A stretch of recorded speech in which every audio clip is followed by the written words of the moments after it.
আমাদের কেবল 3 মাস গেছে, আপনারা আরেকটু সময় দেন, দেখবেন ইনশাআল্লাহ আমরা আইনগতভাবে আমাদের কাঠামোগুলো শক্তিশালী করে এই জাতীয় প্রত্যাশা, এই সমস্ত অনাচার, সেই অপরাধ, এগুলো সব কিছুকে আমরা প্রতিরোধ করতে সক্ষম হব।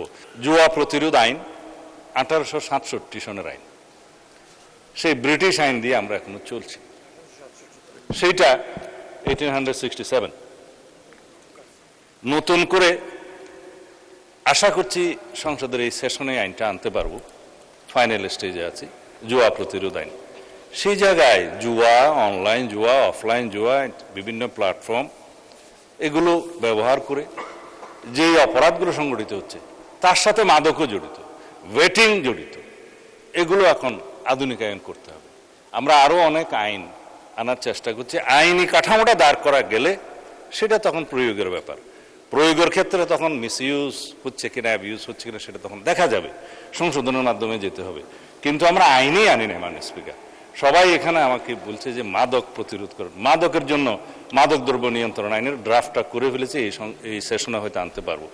সেখানে মাদক দ্রব্য নিয়ন্ত্রণ আইনের মধ্যে যারা মাদকের জন্য অপারেশন করতে যায়, মাদক ধরতে যায়, তাদের কোনো অস্ত্র নাই মাননীয় স্পিকার।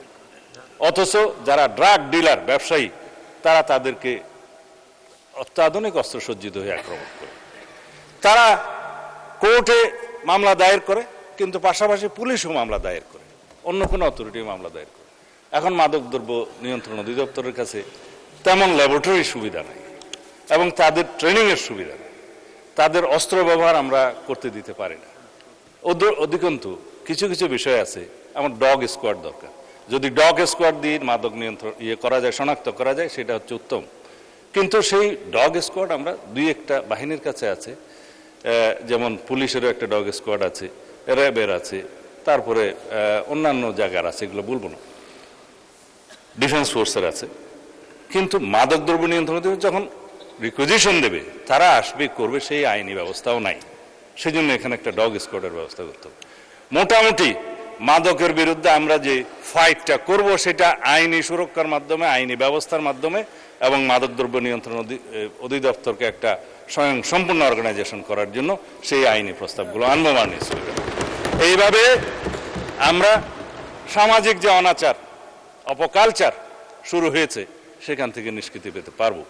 সেই জন্য আমরা আগে বলেছি, এই জাতীয় সংসদের কাছে এই জাতি নতুন জনপ্রত্যাশা অনুযায়ী অনেক কিছু আশা করে, ইনশাআল্লাহ আমাদের কেবল 3 মাস গেছে, আপনারা আরেকটু সময় দেন, দেখবেন ইনশাআল্লাহ আমরা আইনগতভাবে আমাদের কাঠামোগুলো শক্তিশালী করে এই জাতীয় প্রত্যাশা, এই সমস্ত অনাচার, সেই অপরাধ, এগুলো সব কিছুকে আমরা প্রতিরোধ করতে সক্ষম হব।